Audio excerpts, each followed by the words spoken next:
Students, in continuation of mechanics, today we are going to discuss equations of motion. There are actually three equations of motion which describe the motion of the objects. Right. You might have studied in your 10th class. The first equation is V is equal to U plus AT.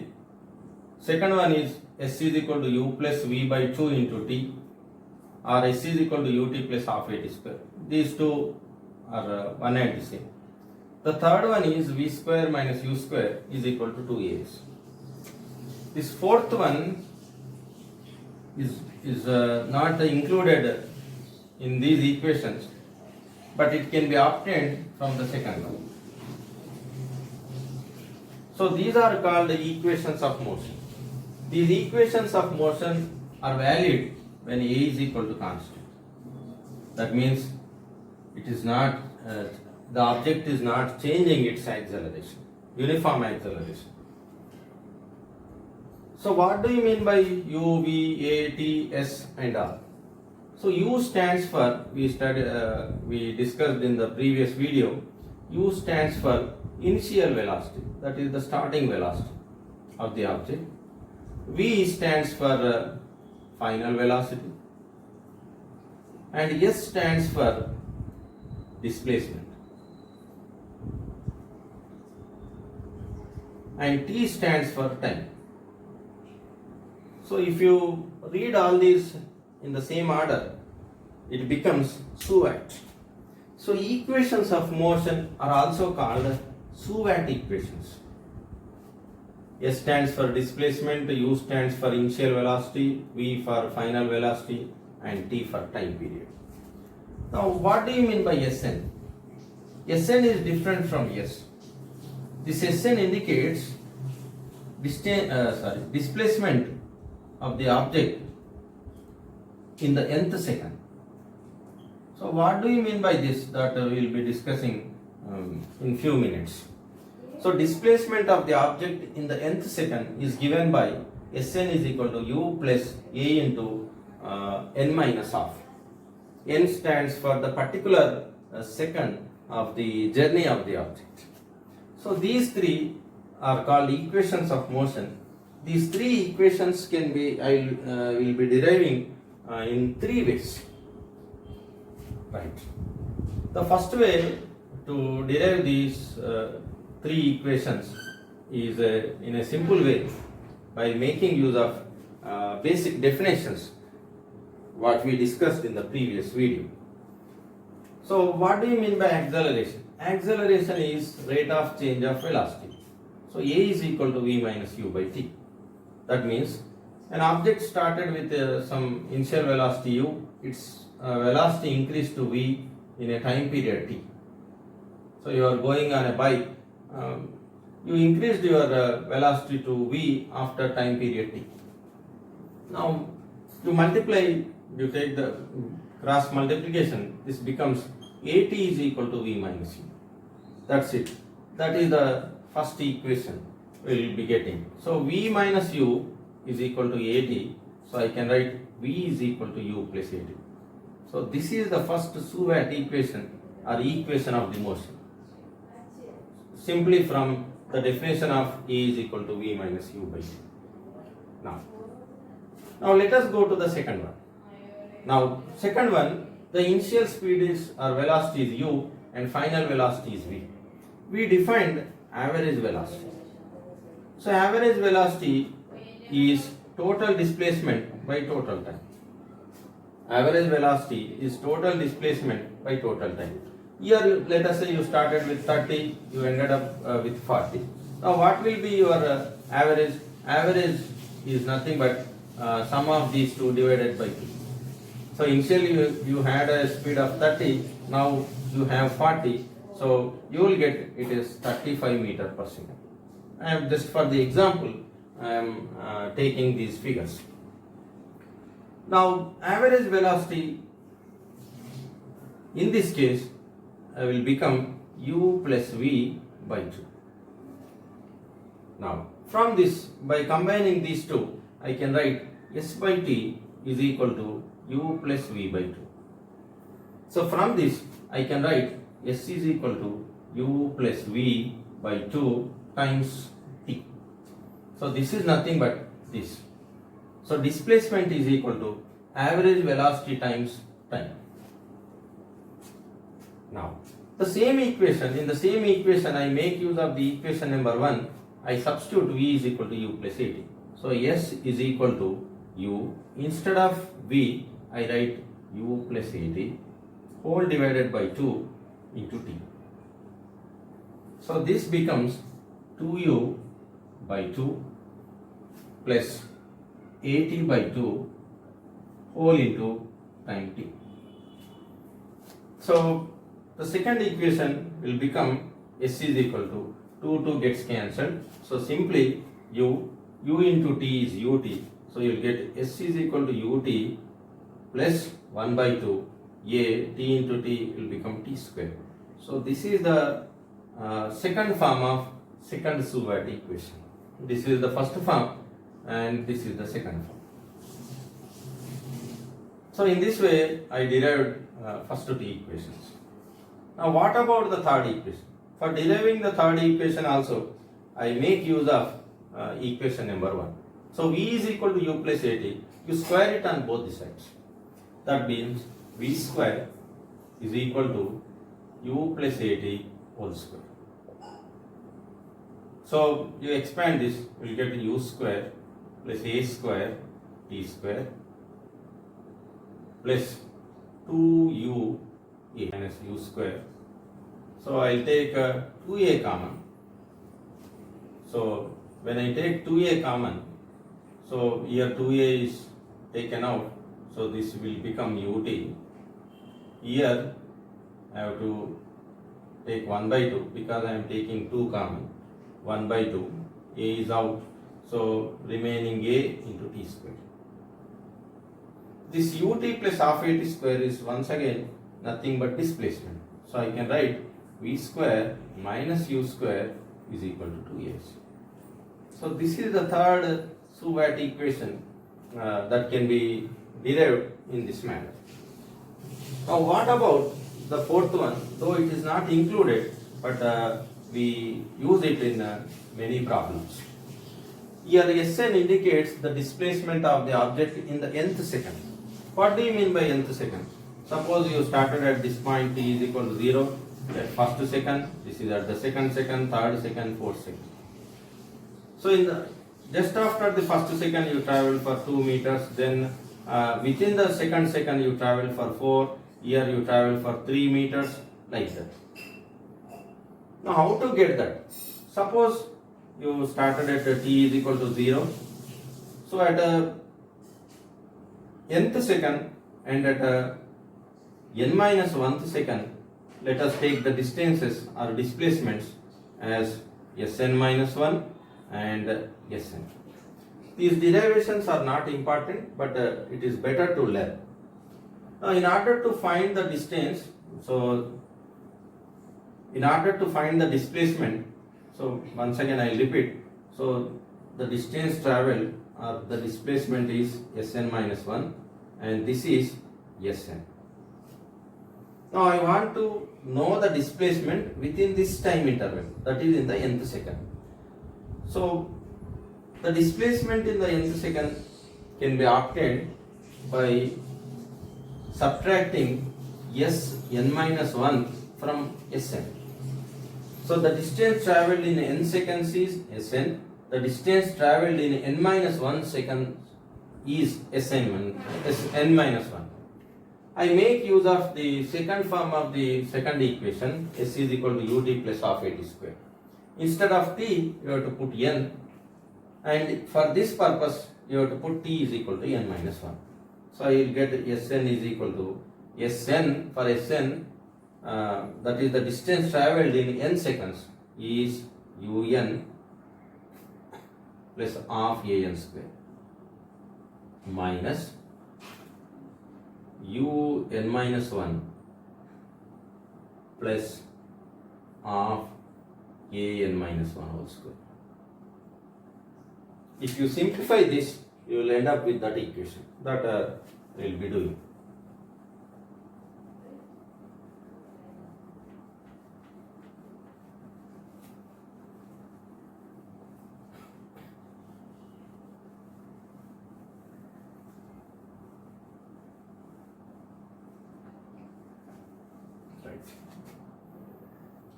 So Sn is equal to, the first term is un plus half an square of first bracket minus, you will have un minus 1, u into n minus 1. So here you will get minus half a n minus 1 whole square. So this is un plus half an square minus un, minus into minus plus u, minus 1 by 2a, this is n square plus 1 minus 2n. So this un and this un gets cancelled. So you will get half an square plus u minus half an square. I am multiplying this parenthesis with the terms of this parenthesis with a by 2. So this is half an square minus a by 2. So 2 gets cancelled, minus into minus plus. So you will get an. So plus half an square minus half an square, they get cancelled. So I will end up with Sn is equal to u minus a by 2 plus an. So it can be written as u plus a, I will take common, it is n, a times n minus half. So this is the fourth equation of motion what we wrote there. So this is the first way of deriving these four equations by making use of a simple definition of acceleration and average velocity. Right. Now, what is the second way of deriving these equations? These equations, I mean only first three equations. We derive first three equations with the help of graph. That is the graph plotted between velocity and time. So you started with an initial velocity u and you ended up with a final velocity v. Meanwhile, you traveled a distance s, that is the displacement s, in the time period t. That is the story. So for that purpose, your acceleration is constant, that is uniform acceleration. Now I have to plot the graph between velocity and time. So I am already having some initial velocity, so my graph looks like this. This is for uniformly accelerating object. So this is the final velocity, that is v, initial velocity is u in time period t. Now there are two things. The first thing is velocity time graph, its gradient, that is the slope, gives acceleration. So slope is given by a is equal to, that is acceleration, is equal to delta v by delta t. So in this time period t, this is the time period, so here time period is t. So y2 minus y1 is v minus u. So simply take the cross multiplication. So at is equal to v minus u. So v is equal to u plus at. I derived the first Shoubat equation with the help of the slope of velocity time graph. Is it clear? Right. Now, how to get the second one? So I am making use of the concept of slope for the first one. For the second one, I am making use of the area. So area under VT graph. So area under VT graph is nothing but displacement.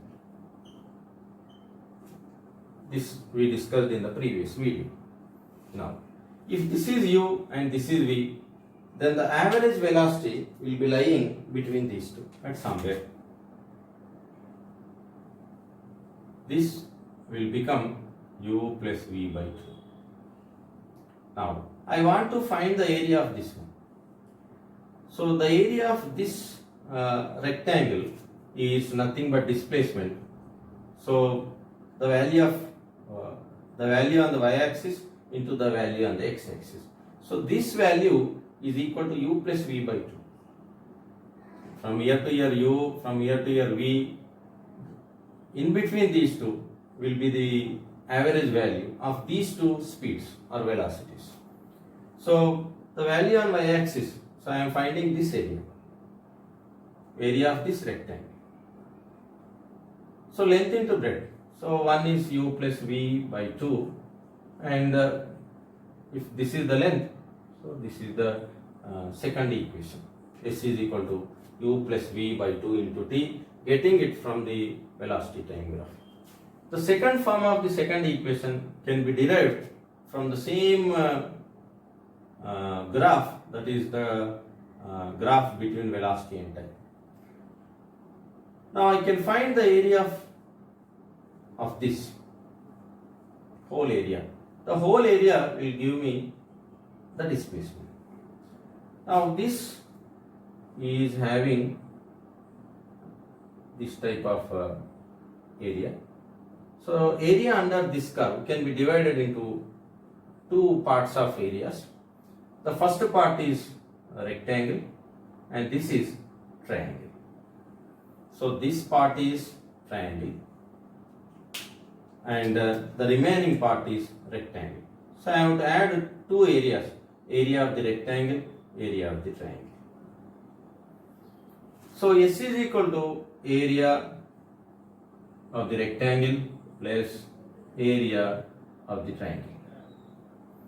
Now area of the rectangle is this one only, this one. So S is equal to, area is from here to here is u, from here to here is t. So simply S is equal to u.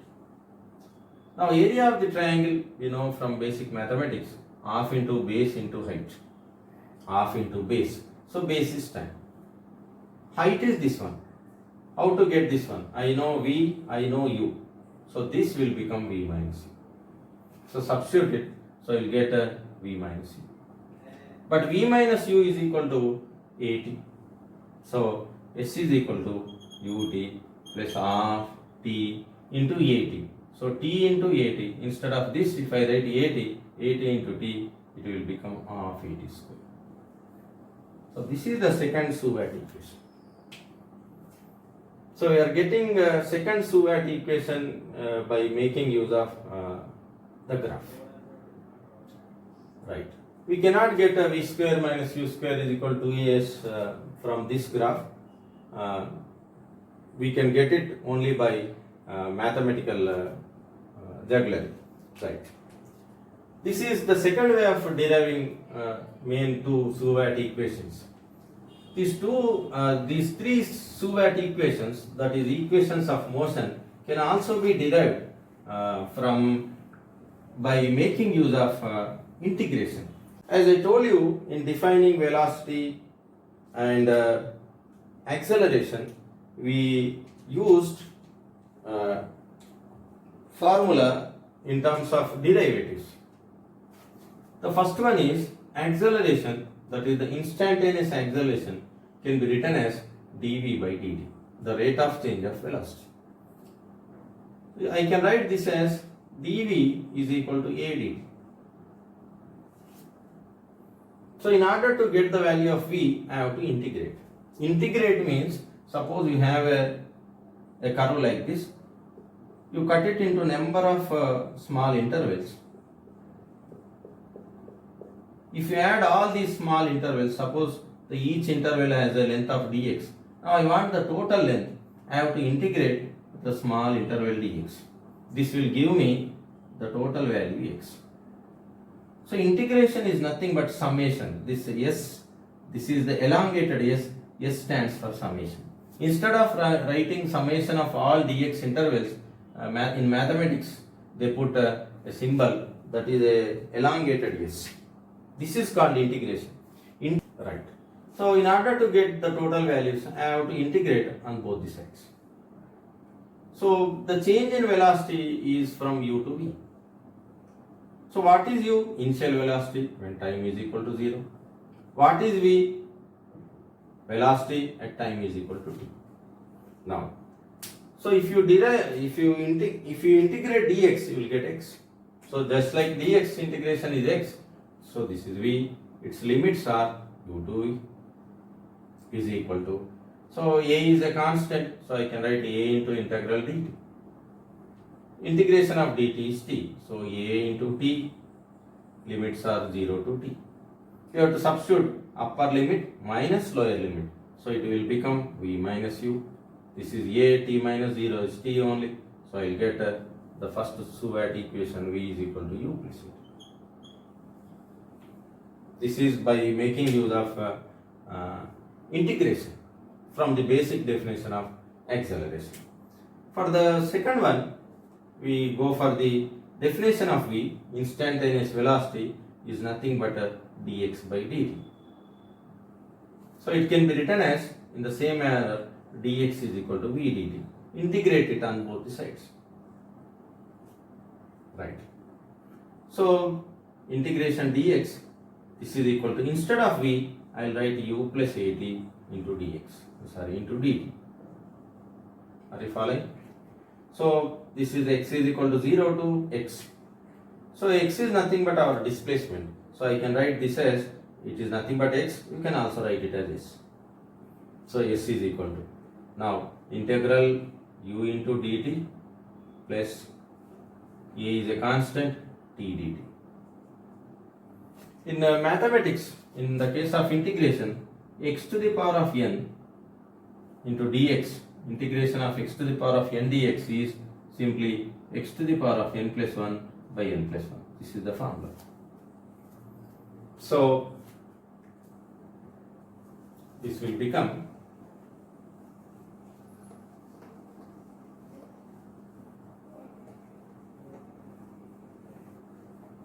making use of that. So this is on the left hand side, I have s. S is equal to integration of dt is t only, so ut. You can put 0 to t, even here also 0 to t, but it doesn't matter. So this is a t dt, power is 1. When power is 1, 1 plus 1 by 1 plus 1. That means t square by 2. So this is nothing but second Suvat equation, s is equal to ut plus half at square. Now how to derive the third one? To derive the third one, once again I will go to the definition of acceleration. So acceleration is nothing but the rate of change of velocity. Right. So acceleration a is equal to dv by dt. So what I do, I multiply and divide with dx. So I will write this as dv by dx into dx by dt. So dx can be cancelled. Once again you will get same dv by dt.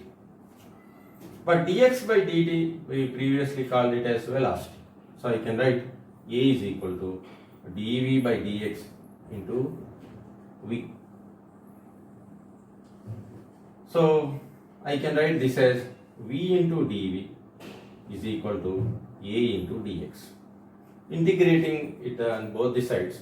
So a is a constant. So here the power is 1. So you have to 1 plus 1 is v square by 2. So you are starting from u and going to v.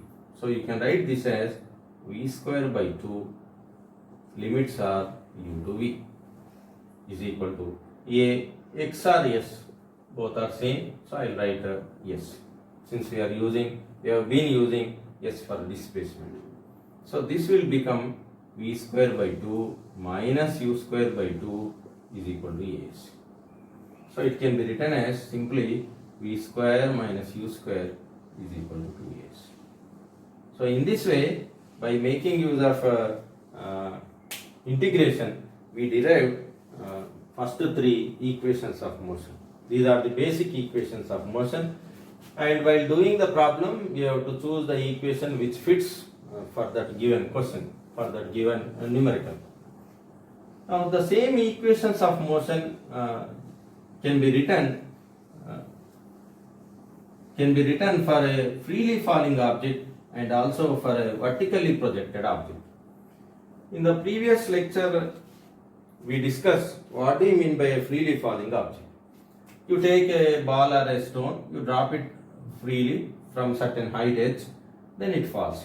Its initial velocity is 0, but its final velocity is not 0. The displacement is nothing but the height. While it is falling down, you have to take a as plus g, since its speed is increasing. Now, this is in the case of a freely falling object. If you take the same stone or ball and you throw it vertically upwards, so it is thrown vertically upwards, If you want to throw something up, you have to impart some initial velocity. So initial velocity is not 0, but the final velocity becomes 0. The displacement or the distance covered is h same, but a is equal to minus g. So you have to substitute these in these equations, then you will be getting modified equations of motion in the case of a freely falling object. So I am taking in the case of a freely falling object. What is the first equation? V is equal to u plus at. So final velocity is not 0, but initial velocity is 0. So the equation becomes, here u is 0, a is g. So I will write a is equal to g. This is the first Shoubat equation or equation of motion in the case of a freely falling object. The second one, let us take s is equal to ut plus half at square. So let us say s is equal to h. So initial velocity is 0, so this term becomes 0, and this is half gt square. So there is a relationship between the height and the time of journey is given by the second equation. We can also write it as t is equal to under root 2h by g. This equation is very much useful, given this also, while solving the problems. This is the second equation. Now what about the third equation? Third equation is v square minus u square is equal to 2as. So v is not 0, so v square, but u is 0. Since it is falling freely, 2gh.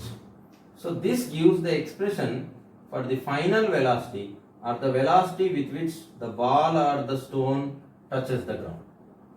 With what speed it is going to hit the ground is given by this equation. You can also write, if you want, the fourth equation, that is Sn is equal to u plus a into n minus half. So simply it becomes Sn is equal to the displacement in the nth second while it is falling freely. So u is 0, simply you will get g into n minus half. So these are the four equations in the case of a freely falling object. I am making use of this description. So no need to by heart all these things, but you have to by heart, or you have to remember these 3 or 4. From that you can write any equation. Now let us go to the second case, equations of motion when the object is thrown vertically upwards. In the case of vertically thrown object, the first equation, that is v is equal to u plus a. As I told you, final velocity is 0 and a is equal to minus g. So this is 0, u is not 0, so this is u minus g. From this you will get u is equal to g, or t is equal to u by g. What do you mean by t? The time taken by the ball to reach its maximum height. This is called time of ascent. So I can write, instead of t, I can write ta is equal to u by g. This is called time of ascent. Next, second one, s is equal to ut plus half h square. So s is equal to h. Initial velocity is not 0, so ut, but it is going upwards. I have to get I have to write minus g minus half gt square. The third equation is v square minus u square is equal to as. So v square is 0, u square, this is 2. Instead of a, you have to write minus g, s is equal to height, maximum height reached. So minus minus gets cancelled. You will get an expression for the maximum height reached by the vertically projected object, that is h max is equal to u square by 2g. Now what is the fourth equation? Fourth equation is Sn is equal to u plus a into n minus half.